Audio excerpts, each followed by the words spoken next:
guys, happy Sunday. Ooh, interactive. Happy Sunday. I'm Keegan Livers. I'm the youth minister here at Lincoln Hill, so I get to help to lead and teach and grow the youth ministry here for the middle schoolers and high schoolers. Me and an awesome group of leaders. So that's me, and that's what I get to do. So normally, whenever I teach up there, it's really interactive. So I'll be teaching, and then I'll just kind of like ask something, and then they'll just say something back. And so if I ask a question, like you're totally allowed to answer it, and you can talk, and you don't get in trouble or anything like that. It's actually going to be really cool to teach and not hear like chip bags and like water bottles crunching, because that's normally what I talk over. And I don't even use a mic up there, so who knows what could happen? So anyway, this series that Frank came up with is so cool. It's called SummerSlam, as you can see, and it's a professional wrestling theme, which I really like. And the idea, like the tagline, like behind it, is what can the disciples of Jesus learn from the biggest feuds in the Bible? And so that's what we're looking at today. And what we're going to look at today, I get to teach like the first movement of the book of Exodus. And so in the book of Exodus, it showcases the biggest feud at this point in the Bible, which is between Yahweh, the God of Israel, and Pharaoh, the king of Egypt. So that's what we're going to talk about today, is that feud. But just a little background on myself. I don't like feuds. I don't particularly like feuds or confrontation or anything like that. When I was younger and I was in school, like if there was a fight and most kids, their instinct is to like circle around the fight and be like, fight. My instinct is my stomach hurts immediately and I go away as fast as I can because I don't like feuds or confrontation or fights or anything like that.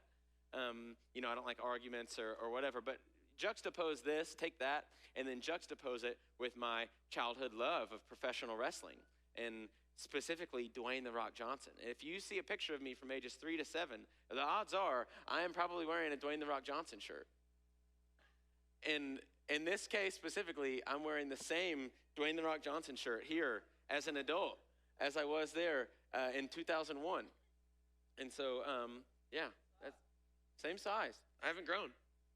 Same size, same hairline, everything is the same. Nothing has changed.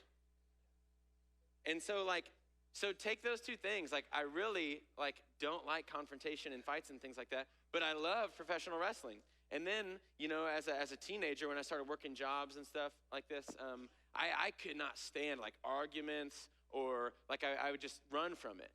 Even if I'm working my tail off and like my first couple jobs, like just little jobs that teenagers have, if I knew that I deserved a raise, then I wouldn't go ask for it because I was just scared. Like I hated any idea of conflict or confronting someone or being around an argument. I couldn't handle it. But around the same time, I started watching the UFC, which it doesn't make any sense, right? That I hated confrontation so much, but then I loved professional wrestling as a child. And so what I think is interesting about that is, as people, we all have things like this where as people, you're comfortable with certain things and then you don't like other things, and there's really no reason for it other than your own experiences you've had in your life. And so you start to see the world and everything that happens around you through certain lenses, through the lenses of your life. And so for me, that was I could watch someone get kicked in the face and knocked out in the UFC, but I could not handle a healthy disagreement. And so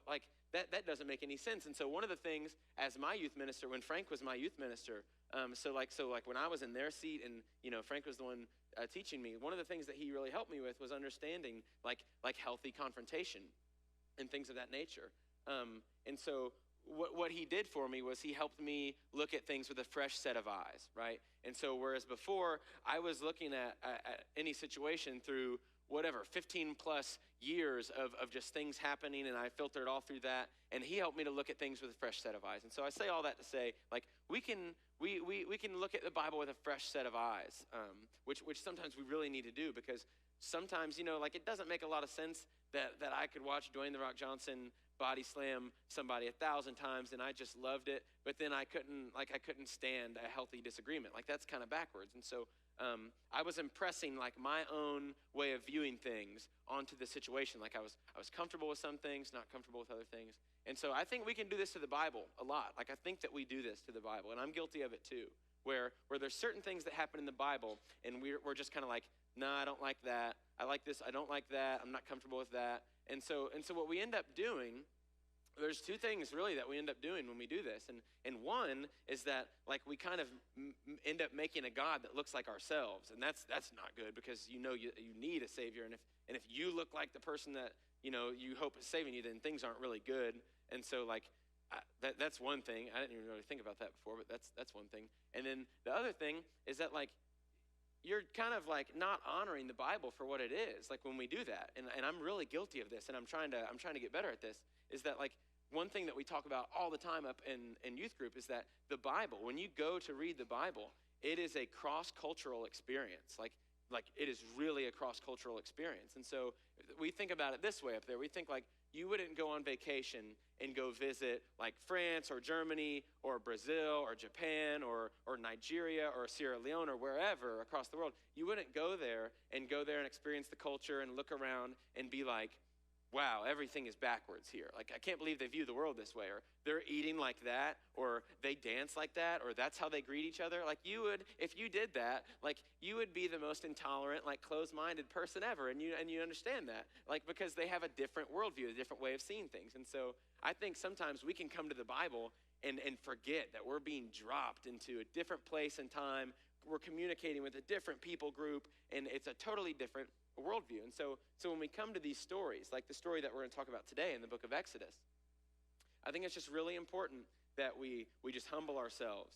We just totally humble ourselves and come to it with fresh eyes so that we can see things in a way that we haven't seen them before.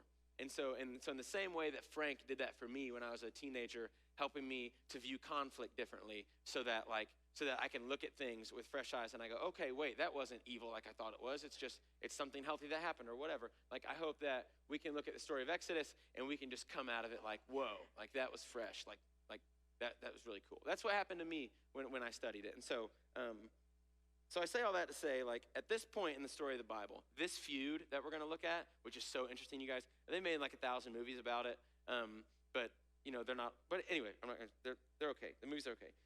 But at this point in the story of the Bible, this feud between God and between Pharaoh, it's the biggest showdown in the Bible so far. It's this biggest showdown between good and evil that we've seen in the Bible so far. And for us to fully like understand the Exodus story that we're going to look at today, we just really need to make sure that we're seeped in the story that came before it, the one that preceded it, which is the book of Genesis. And so just really, really briefly, the book of Genesis, as you guys all know, like Genesis opens up with God asserting his good rule, like asserting his rule in order over this dark, chaotic, desolate world, right? And that's the picture that was in the song of God's Spirit over the waters, over these dark abyss of waters. And so the book opens up with God asserting his rule over this dark, chaotic, desolate world. And he creates and he speaks and there's light and there's day and there's gardens, and like he creates a garden. Like he creates this awesome garden in the midst of all this wild and waste. It says there's a garden. And he calls his creation good. And then, he creates humans and he puts them in the garden, and he loves the humans. Like he made them in his own image, which means he gave them his rule and authority. Like they're made with the same goods that he himself contains. And so he desires to partner with the humans. Like he really, really wants to work with the humans, and he wants them to make the rest of the world like that garden, like the Garden of Eden, which means delight. Like he wants to make the world delightful for his creation. He wants to share in his rule and authority and creativity. And what happens on page 3, it doesn't take long, is that the humans, they're deceived by this evil snake figure in the garden. And so the humans, like through their own folly, they decide to partner with evil rather than partner with God.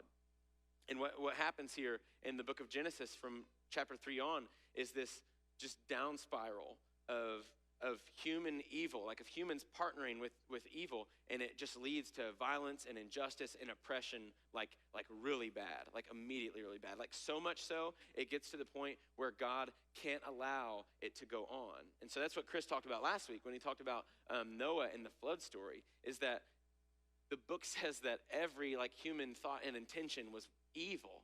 And God is brokenhearted looking at this, like, because all that's going on is the humans partnering with the snake, and there's no partnership with God anymore. And so when the humans decide to partner with evil instead of partnering with the God that sustains life and creation, what God does is he steps back and he allows a decreation to happen.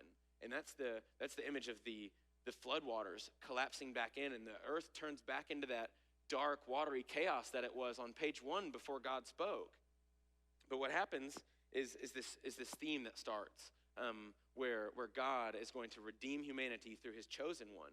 And it starts in it's Noah and his family. And so Noah and his family are spared from the decreation moment because Noah is blameless and righteous and all these things that Chris talked about last week. So God spares his chosen family. And then soon after that, in the book of Genesis, we meet a man named Abraham.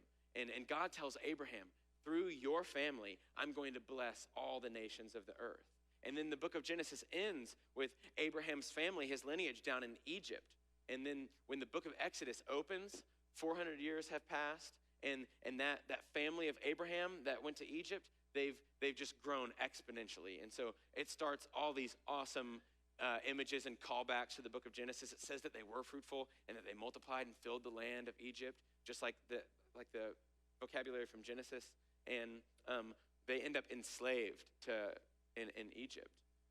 And so now, like, that's the base for our story for today. So we're up to speed on where we're at in the Bible so far, and now we can look at, like, today, this story specifically, how we can fulfill what this series is set out to do, which is what can we as disciples learn from the biggest feuds in the Bible. And so when I looked at the book of Exodus and the story specifically of Pharaoh versus God, and I thought, like, what can disciples learn from this? There's like infinite things that we can learn from it.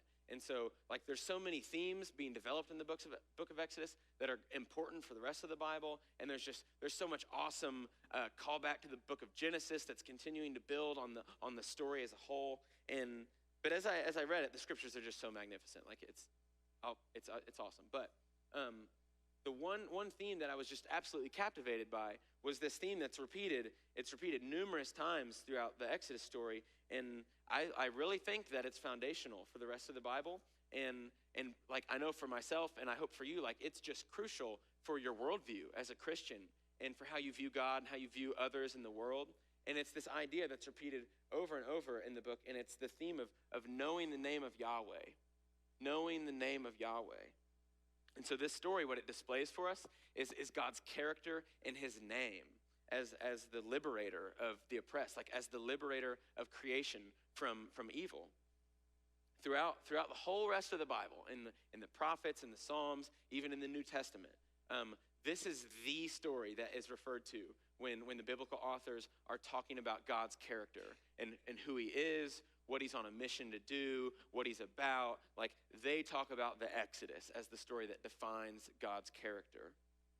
And so the huge part of this Exodus story that all the biblical authors just love and adore and refer to constantly, one of the huge themes here is that God's name will be known, his name.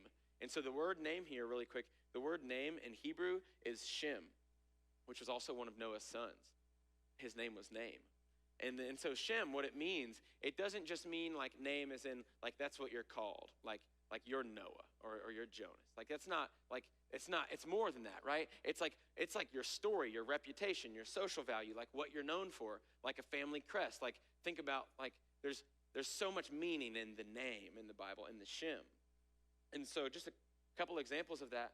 In Genesis 11, there's the story of the Tower of Babylon. And all these humans, this human community, they get together and they decide they're going to build this tower to reach the heavens so that they can be like on divine level with God, so that they can be like God. And so what it says is that they want to make a great name for themselves, right? They have pride and they want to create this great image of themselves. And then God, wipes that out because that's really bad. If humans elevate their own name and it's like, that's the divine name, that's really bad. So God takes care of that. And then in the next chapter, God tells Abraham, he says, I'm going to make your name great. And so it's this perfect little like inverse that the biblical authors do constantly from Genesis 11, Genesis 12. They wanted to make a great name for themselves, but it was in evil. And so that didn't happen. And so God tells this guy, Abraham, I'm going to make your name great. And so that's all about Abraham's his family, his story, and how it's going to be like one of fame and blessing and so on and all these things. And so the name, the name. It's a very important theme for where we're going today. So remember the name, the Shem, like it's very important. So now we're going to start like the story of Exodus. So are we good? We're good. Okay, all right, I'm excited. So the first 2 chapters of Exodus, there's a whole lot that happens, but what's important to note for our story today is that Israel is enslaved in Egypt. And what's really one of the things that's just so cool, you guys, is that when Pharaoh is presented just like the snake in the garden in Genesis, which is like, it's so cool, like the exact same words are used about him, and the same imagery, like Pharaoh is there in Egypt, and the humans make their way into Egypt, and so it's like this creature is already in the place when the humans get placed there, and then Pharaoh, he says, like when Israel multiplies and they get really big in Egypt, Pharaoh tells his officials, he says, let's deal shrewdly with them because they've multiplied and increased in number. And that word shrewdly, the word shrewdly is the exact same word. This is crazy. The exact same word as what described the snake in Genesis, which is that he was cunning, like he was shrewd, right? And so it's this exact same. And so when you get to this part of the Exodus story, you're like, the Pharaoh is the snake. This is bad. Like the humans are encountering the snake again. And so that's what he's propped up as. And the human beings, like when they cry out to God, as we're going to read in a second, when the Israelites, they're innocent and they cry out to God, God hears them. And it's the exact same. It's another callback to the book of Genesis. It's the exact same wording as when God tells Cain, after Cain kills his brother Abel, God tells Cain, your brother's innocent blood has cried out to me from the ground. Like the innocent blood of your brother has cried out from the ground and I hear it. It's the exact same in this story that the Israelites are innocent and they cry out to God and he hears. So it's an image that should be right there on the forefront of your brain, that God, like when the innocent cry out, God hears it. Like he really hears it. And so where we get now is in Exodus 3, and this is like the introduction of the name, this famous story. And so this is the famous burning bush story where Moses, God communicates to him through the angel of Yahweh, like the messenger of Yahweh, through this burning bush. And there's a whole lot, like a whole lot packed into the burning bush that we don't have time to talk about, but some other time. And so God tells Moses here that he's going to redeem Israel. He's going to free them from the slavery that they're dealing with in Egypt. And so the verse that I'm going to read is Exodus chapter 3, verses 9 and 10. This is God speaking to Moses. He says, the Israelites' cry for help has come to me, and I've seen the way the Egyptians are oppressing them. Therefore, go. I'm sending you to Pharaoh so that you may lead my people, the Israelites, out of Egypt. And Moses' response, if you're familiar with the story, it's kind of funny. Like his response is he's like, well, who am I? Like, how am I going to go, like, bring these people out of slavery in Egypt to this big bad king? Like, how am I going to do this? Who am I? And God's response is, I will be with you. His response is not Moses, like, you're XYZ, you're so good and all this. Like, Moses should have been like, I grew up in Pharaoh's, like, I know the language and I'm the perfect one for this job, but he doesn't. And so God's like, I will be with you. And then Moses objects again, and he goes, okay, say you send me to do this thing, and I say, that God sent me. What do I even say your name is? Like, what would I even say your name is? And God responds. When Moses asks for God's name, God replied to Moses, I am who I am. He says, in Hebrew, it's Ehyeh Asher Ehyeh. He says, I am who I am. This is what you are to say to the Israelites. I am, Ehyeh, has sent me to you. God also said to Moses, say this to the Israelites. Yahweh, which means he is, so Ehyeh means I am, Yahweh means he is. Yahweh, the God of your fathers, the God of Abraham, the God of Isaac, and the God of Jacob, has sent me to you.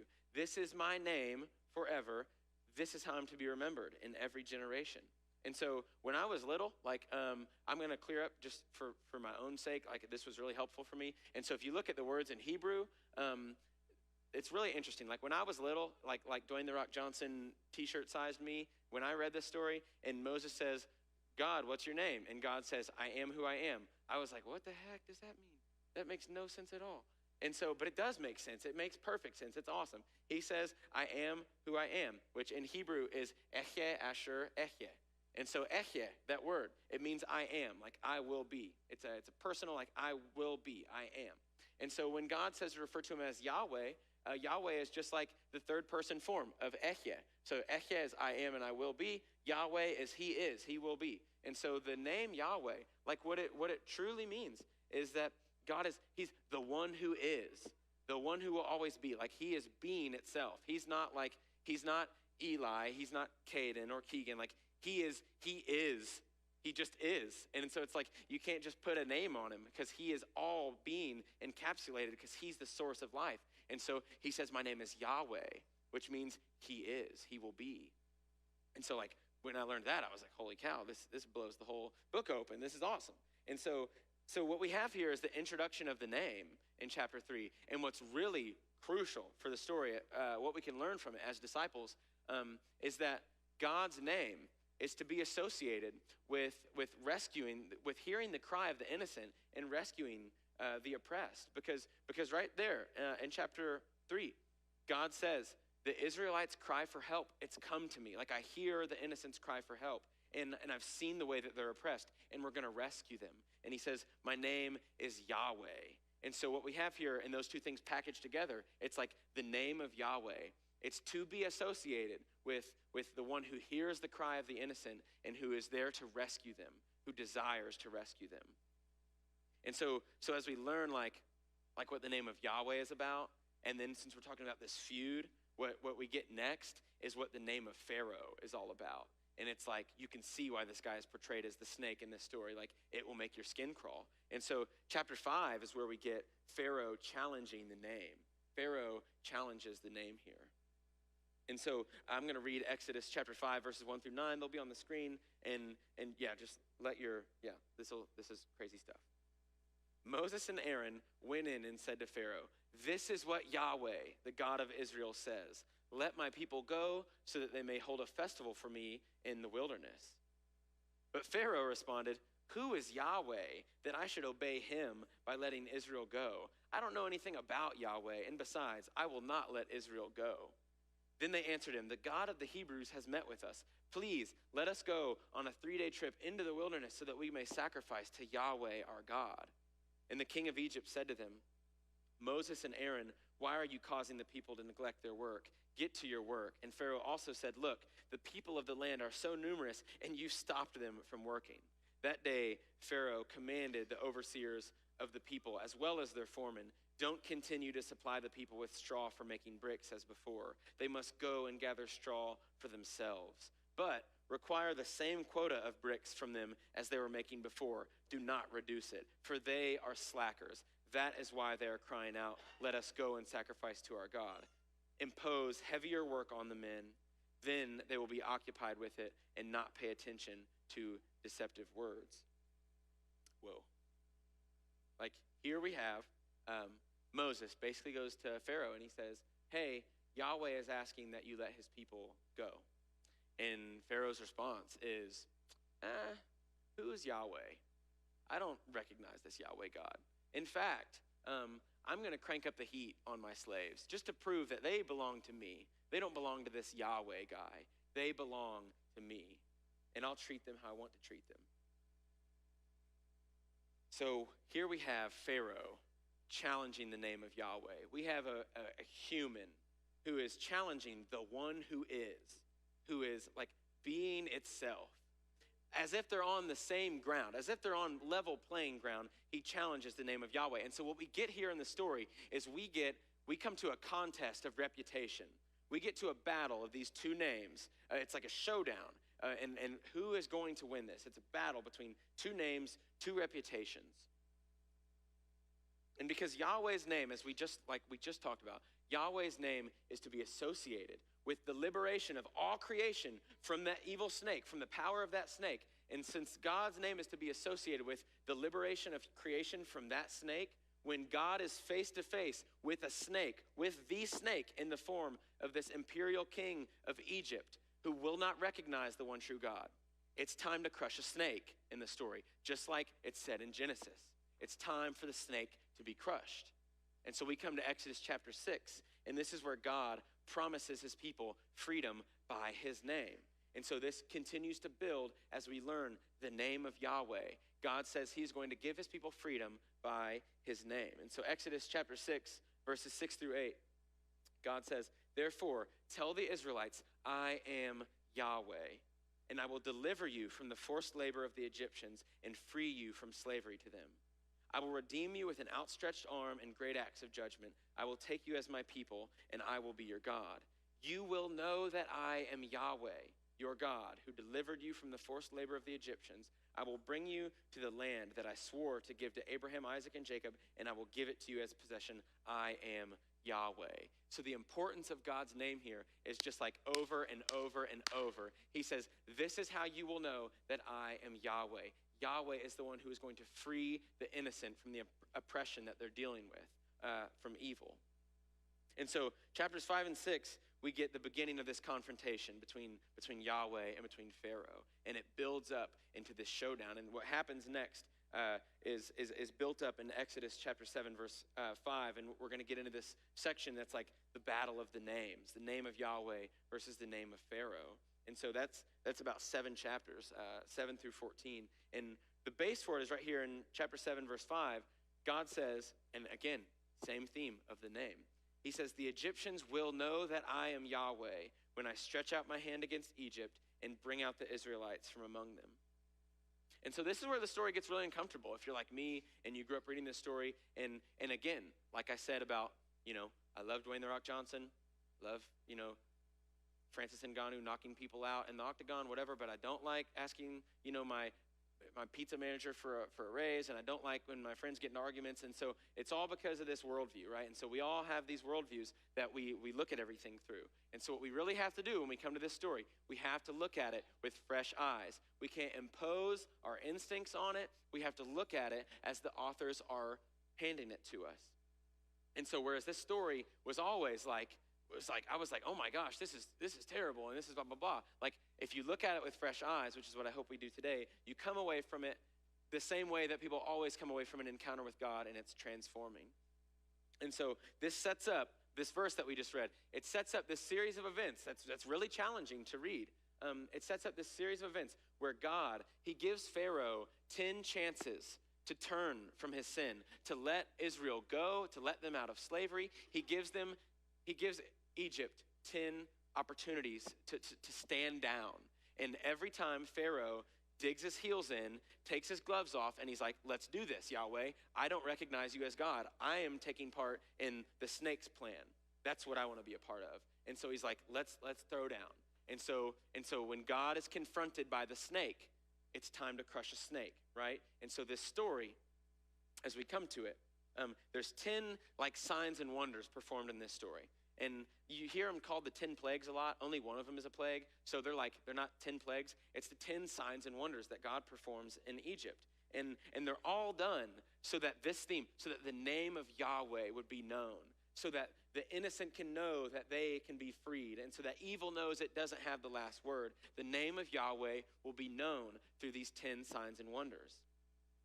And so we're going to look at a few examples of the 10 signs and wonders in the scriptures. And there's a lot of them. And so there's 10 of them. And this is 15 chapters of stuff I'm trying to cover today. And I wish that we had 3 hours and we could just go through it all, but we can't. And so what I will say to you as I hit just some of the things of the signs and wonders, some of the scriptures, you should definitely just sit down sometime with the book of Exodus, and when you just have time, and you should pour yourself your favorite beverage ever, and you should just enjoy the book and read the whole thing, because it's just awesome. So yeah, block off some time in the future because it's great. And so you guys are awesome, by the way. This is 100% my idea of a good time, is talking about the book of Exodus with you guys here this morning. So thank you so much for listening to it. And so as we come to the signs and wonders that God is going to perform, let's look at them. So the first one, God says, this is what Yahweh says. Here is how you will know that I am Yahweh. Watch, I will strike the water in the Nile with the staff in my hand, and it will turn to blood. The fish in the Nile will die, the river will stink, and the Egyptians will be unable to drink water from it. And so, with every single one of these signs and wonders, there's a whole sermon or semester-long class that is packed into it. But there's this image over and over of decreation happening. And so remember, when God is partnering, when the humans partner with God, we get this garden and it's flourishing and there's abundance and there's enough for everyone and God supplies enough, but not when humans partner with evil. When humans partner with evil, you get Pharaoh saying, no, I'm not giving them straw anymore. Make them go collect the straw, but they have to make the same amount of bricks. Is that the leader-worker relationship that God and humanity was set up to have? No. And so when Pharaoh, who in Egypt, their king, their Pharaoh, they worshiped them as God. Like they believed that their king, their Pharaoh, was like the divine being. So it's this really bad thing, and so God is going to allow this decreation to happen in Egypt, which is that the Nile will turn to blood. And so there's so much packed in. The Nile River is where Pharaoh had all the Israelite baby boys thrown into the river so that he could wipe out the Jewish people in Egypt. And so that's a symbol of God is saying, Pharaoh, you filled this river with blood, like the blood of the innocent. And so also the Nile River was Egypt's whole economy. It's where they got everything. It's where they got their water for their irrigation, which means it was their economy, which means their whole empire was built on the Nile River. And God says to Pharaoh, if you don't acknowledge the name of Yahweh, then just watch what happens when you think you're the king. You filled this river with blood. Look what it's gotten you. If you don't acknowledge the name of Yahweh, look at the destruction that you're causing. Because Yahweh is the one who is being itself. He's the one that holds creation together. And when he says, okay, this is what you've done, watch creation fracture apart. And so the next one that happens is the plague of frogs. And so this is so cool, you guys, is that frogs, they're amphibians. And so it's are they land animals? Are they sea animals? Whoa. And so when God has the second plague, is that frogs are going to come out of the Nile River and they're going to fill everyone's house, and it's going to be obviously gross and annoying, but it's this picture of decreation where in Genesis, in the creation story, there's all these clear boundaries that are made in the literary design where it's birds are of the sky, these creatures are of the land, there's the beasts of the sea, and they're separated. And this is a decreation moment where the borders that God put up in Genesis for ordering creation, they're fading away, and the frogs, they're out of the water now and they're on the land. And so it's this picture of this is decreation. This is when God is not recognized as the one who is. And so when every time God gives one of these signs and wonders, Pharaoh, he ends up saying, okay, the Israelites can go. And then as soon as they start to pack their bags, he changes his mind every time. And he's like, nope, never mind. And so what happens here is when Pharaoh says, okay, you guys are good to go, it says, Moses replied, so you may know there is no one like Yahweh, our God. The frogs will go away. They'll go away from you, your houses, your officials, and your people. But when Pharaoh saw that there was relief, he hardened his heart and would not listen to them, just as the Lord had said. Then the next one, the next sign and wonder is gnats. And so what's said here in the scripture is that the gnats will come from the dust of the ground, and they're going to cover everything and cover the people. And what this is an image of, this is so cool, is that, in Genesis, the humans are God makes the humans from the dust of the ground, and then he says that to dust they'll return, after they've sinned. And so dust throughout the whole Bible, dirt and dust, it's this picture of human mortality, that we're not going to, that your body's going to die and decompose. And so dust, when you think dust, think death. And so when he says that the gnats are going to come up from the dust and all these people are going to be covered in dusty gnats, it's another symbol of decreation, that when the name of Yahweh is not recognized and we're not putting our chips in on Yahweh's side and we're just let's partner with the snake, look at what happens. Decreation is happening. The people are covered with death. And so even the magicians that were on Pharaoh's side, they say in Exodus chapter 8, verse 19, this is the finger of God, the magician said to Pharaoh. But Pharaoh's heart hardened, and he would not listen to them, as the Lord had said. He digs his heels in, he keeps his gloves off, and he's like, no, I'm winning this because I'm the God here. And so next, God says, tell him, this is what Yahweh says. Let my people go so that they may worship me. But if you will not let my people go, then I will send swarms of flies against you. This way you will know that I, Yahweh, am in the land. But Pharaoh hardened his heart this time also and did not let the people go. So over and over, Yahweh is a God who gives humans so much more mercy than they deserve. He's giving Pharaoh chances over and over. And what does Pharaoh do? Pharaoh hardens his own heart against God. He hardens his own heart over and over. He digs his heels in deeper, and he's like, no, I like the snake's way, and we're continuing this. What God says to Pharaoh in chapter 9, he says, by now I could have stretched out my hand and struck you and your people with a plague, and you would have been obliterated from the earth. However, I've let you live for this purpose, to show you my power and to make my name known in all the earth. Throughout this story, this is something that I never really thought about when I was little. Throughout this story, God gives chances over and over to Pharaoh and to the Egyptian people. Like, he gives the Egyptian people a way out of all of these things. And so, God is not just this merciless, evil old man who's just everyone's wiped out. Oh, you're a part of that group, your whole group's wiped out. That's not the case in the story. He's giving them, he says, I've let you live for this purpose. I'm showing you my power to make my name known, to know that you can come to me. You can come to me. And we see that again. He says, you're still acting arrogantly against my people by not letting them go. Tomorrow at this time, I will rain down the worst hail that has ever occurred in Egypt from the day it was founded until now. And then he gives them an out again. He gives them mercy. He says, therefore, give orders to your livestock and all that you have in the field, and give orders to bring them into the shelters. Every person and animal that's in the field and doesn't get brought inside, it'll die when the hail falls on them. Those among Pharaoh's officials who feared the word of Yahweh made their servants and livestock flee to the shelters. But those who didn't take Yahweh's word seriously left their servants and livestock in the field. So it's just a continuation of the theme of if you choose to recognize the name of Yahweh as God, you are of God's chosen people that are spared and are rescued from evil. But if when human beings decide to dig their heels in and not listen to the words of the one who is, they bring about death. They bring about decreation. And then when the hail ends, it says, when Pharaoh saw that the rain, the hail, and the thunder had ceased, he sinned again and hardened his heart, he and his officials. So Pharaoh's heart hardened, and he did not let the Israelites go. And then, so we have the 10 plagues, they complete, and everyone, the Egyptians are given an opportunity out of these things. And so after these 10 things happen, for the 10th time, Pharaoh says, okay, you guys can go. But what has he done every time in the story? He's backslid. He said, actually, no, bring your bags back, put the chains back on, you're my slaves again.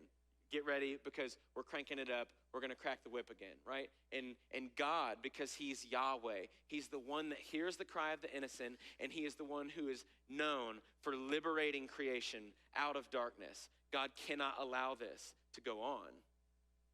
And so God leads the Israelites to the Red Sea. And then we get this story, we get this scripture here in Exodus 14. When the king of Egypt was told that the people had fled, Pharaoh and his officials changed their minds about the people and said, what have we done? We've released Israel from serving us.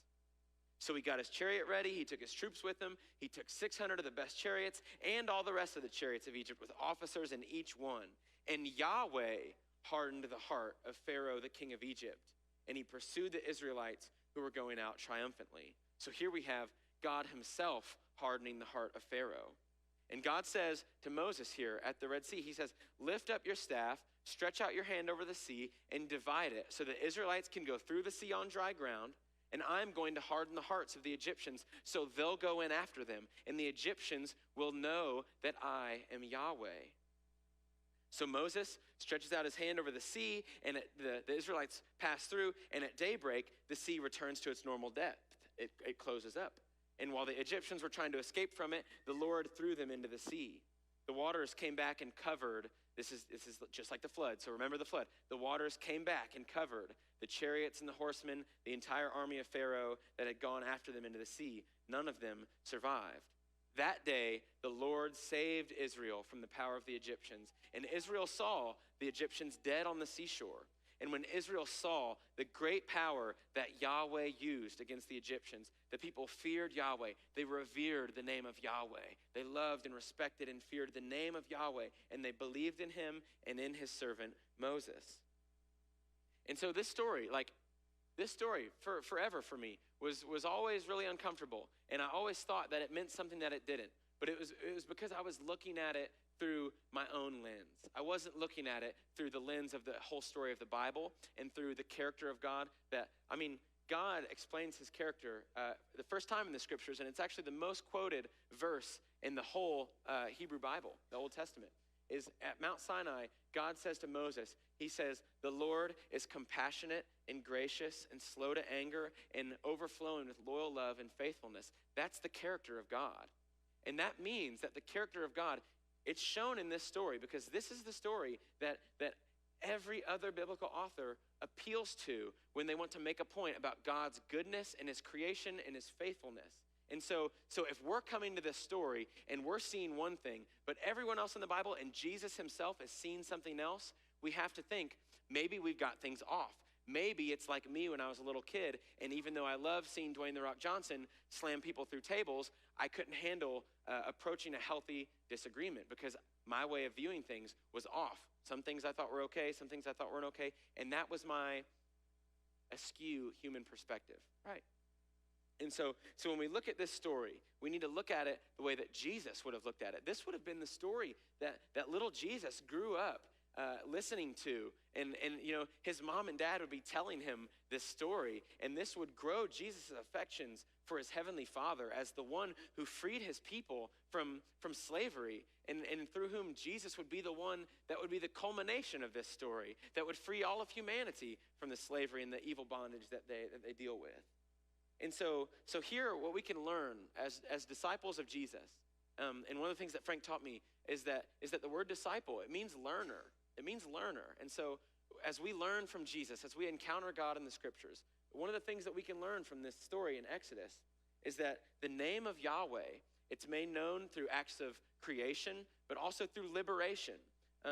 He has just immense mercy on humans, way more than they deserve, as we can see in this story and we see in every other story. Way more mercy than humans deserve.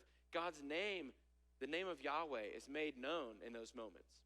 But what's really interesting is that the name of Yahweh is also made known in the moments where Yahweh takes down the powerful who use their power to oppress other people. And Yahweh's name will be made known by doing that, even by accelerating the evil of the humans that have partnered with the snake to bring about this decreation. God, his name is made great by allowing their evil to self-destruct on itself when we've been given chance after chance to come to Yahweh, and they've chosen what they're going to be a part of. And so what we have here in this story, it often gets like put forth as somehow God is this mean, evil, bad guy. And that's what I used to think when I was little. I would wrestle with the story. And, even like a week ago, I was talking to one of my friends who's a youth minister. And, we were talking because we're both preaching in like the Sunday gathering soon. And he asked me what I was preaching about. And I said, I'm preaching about the Exodus and the feud specifically between God and Pharaoh. And he was like, oof, the feud, like how are you going to explain God hardening Pharaoh's heart? And I was like, oh, I'm so glad you asked, because there's this perfect explanation for it. And it's that Pharaoh hardens his own heart over and over in the story. And he and his empire choose to partner with evil. They've chosen to oppress an innocent people. And when the innocent creation cries out to God, God hears the cry and he shows up. He comes face to face with the snake and he crushes the snake. And so even if that means at a certain point, this is what we no longer need to struggle with when we think about this story. God didn't harden the heart of some innocent Pharaoh that would have done otherwise. But what God did do was accelerate and intensify the own evil of this self-destructive community that had chosen its path. They'd chosen to partner with evil, and God leads them through their own evil. He leads them into their self-destruction. And that's why God hardens Pharaoh's heart as he's chasing the Israelites into the Red Sea. God's not going to allow him to backslide an 11th time and continue to oppress the innocent Israelites. And so I don't struggle with the idea of God hardening Pharaoh's heart anymore. In fact, it points to his goodness. It bolsters the character that he describes himself as to Moses in Exodus 34 on Mount Sinai. And so, like, as we close this story, what we get to do, we get to acknowledge the name of Yahweh. Like, as Christians, we're a people that acknowledge Yahweh as God. And that is like, that's amazing, because what's the inverse of that? Like if we don't recognize the name of Yahweh, that means that the name of the snake, the name of Pharaoh, the name of whoever, like, that's been every human civilization ever has had, something that they acknowledge as God, something that they worship and follow. And like, what's it led to? It's led to the same violence and injustice and oppression from the third page of the Bible until, like, we're dealing with it still today. Like we can say out loud, we're not in Eden anymore. Like, it sucks out here. It's bad. Like, it's not good. We're not in new creation yet, but we can become new creation because Jesus has offered us the same liberation. God has liberated us the same way he liberated Israel. The image of God bringing Israel through the waters and like delivering them through the waters and out of evil and oppression and sin and death and all these things and into a relationship with him. That's baptism. Like, that's the reason that Jesus got baptized. That's the symbol, is God will bring us through the waters and bring us into redemption. The Exodus story, it's the first time in the Bible that the word redemption is used. It's the first time that the word salvation is used. And like, that's the story that defines God's character. And we are invited to be a part of that story. Like, it's the story that Jesus grew up knowing and loving, and that it transformed and molded his worldview. And that's the reason that he taught about God the way that he taught about God. It's why he referred to him so affectionately as his Father who cares. It's why else would Jesus go around and care so lovingly for the oppressed in his society? It's because he is one with Yahweh. He's one with his creator and his Father. And if you are one, like, if you know the name of Yahweh, the whole story, know the name of Yahweh. Know the name of Yahweh doesn't just mean, okay, I know that God's name is Yahweh. To know the name of Yahweh is to acknowledge the character and to be one with the one who is and the one who will always be. And so that was Jesus. And if Jesus is one, Jesus says in John 10:30, I and the Father are one. In Hebrews, the author of Hebrews says, Jesus Christ is the same yesterday, today, and forever. Like, John says that Jesus was there at the beginning. Paul says the same thing. Like, this is why our Savior Jesus cared so much for the people that no one else cared about. Because the same way in Exodus 3, when God says, I've heard the cry of the innocent, I've heard it, and we're going to do something about it. That's Jesus. Like, Jesus listens to the innocent. He goes and pursues the people who are broken and hurting and oppressed by evil. And he says, we're doing something about this. That's why in Matthew 8, when Jesus heals the leper, the first sign, the first healing that Jesus does in the book of Matthew is when he heals the leper. And when he says, after he heals the man with leprosy, he says, don't tell anybody, just go. And you can go to Jerusalem now, and you can go to the temple and show yourself to the priests and let it be a testimony to them. That's Jesus saying something new is happening here. And Jesus, he's just one with Yahweh. And so if we worship and love Jesus, we worship and love Yahweh, the one who desires to rescue us from evil. And so, if that's something that you desire, to be rescued from the evil and the muck and the mire, and Jesus' whole thing, whenever Jesus gets mad, it's not at God for the bad things happening in the world.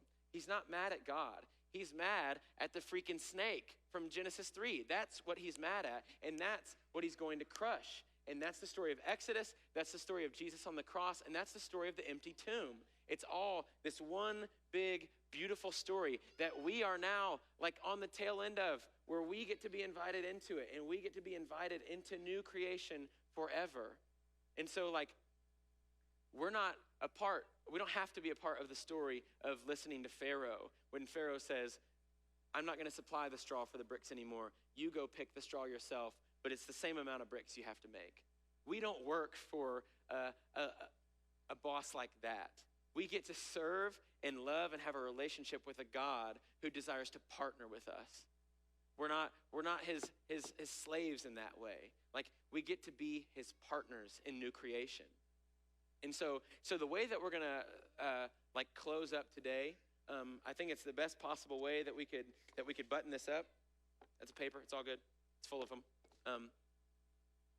In Exodus 15, we went through Exodus 1 through 14 today, and it's the story of the Exodus. And after God delivers Israel out of the yoke of oppression and slavery and evil, the first praise and worship song ever in the Bible is in Exodus 15. And so in Exodus 15, Israel has just been brought through the waters, right? In the same way that we've been brought through the waters when we've been baptized and decided to follow Jesus and we're a new creation, like, this is the first praise and worship song in the whole Bible, is Exodus 15. And so the way that we're going to end today is Amanda is going to come up and read Exodus 15. And so as she does that, I just want you to be in a spirit of prayer. And I just want you to think about the name of Yahweh and how the name of Yahweh, it's the name above all names. It's the name that means freedom. It's the name that means, like, something is being done about the evil that plagues us. And that's the story of Jesus. That's our story now. And so Amanda is going to read Exodus 15 for us. Let's enjoy the first praise and worship song ever, and then I'll close us in a word of prayer, and we'll worship God together in song.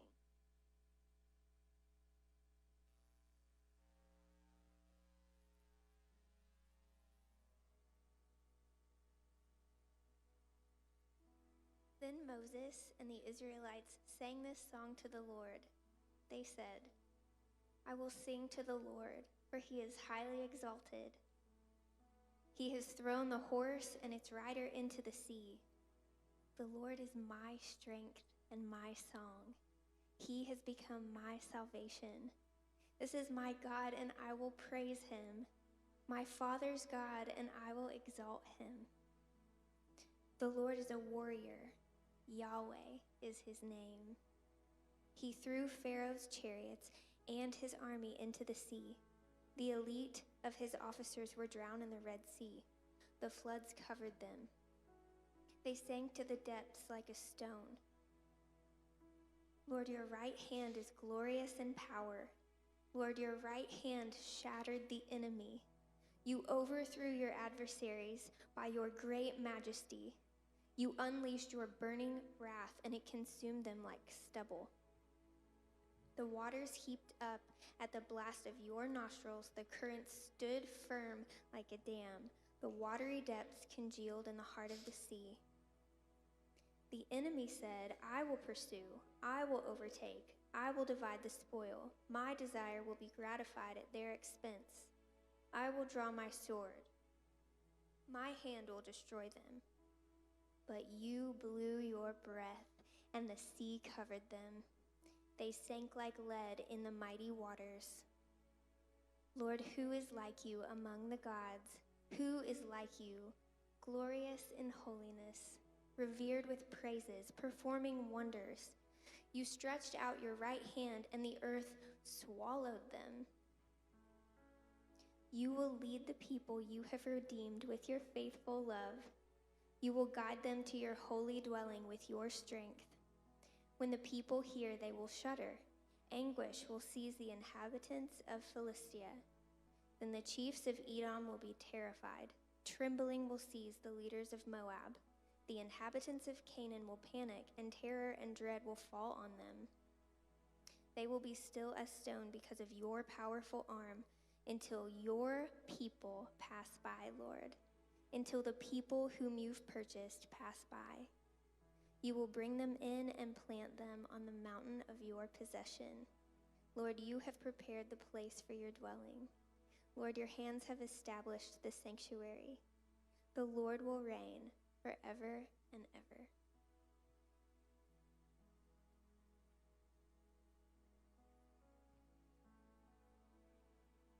Just for what you mean to us, I just pray that your name would be given glory by us. that we would be known as people who love you and adore you, and we recognize your name as the one who is and the source of all life. And so God, we thank you.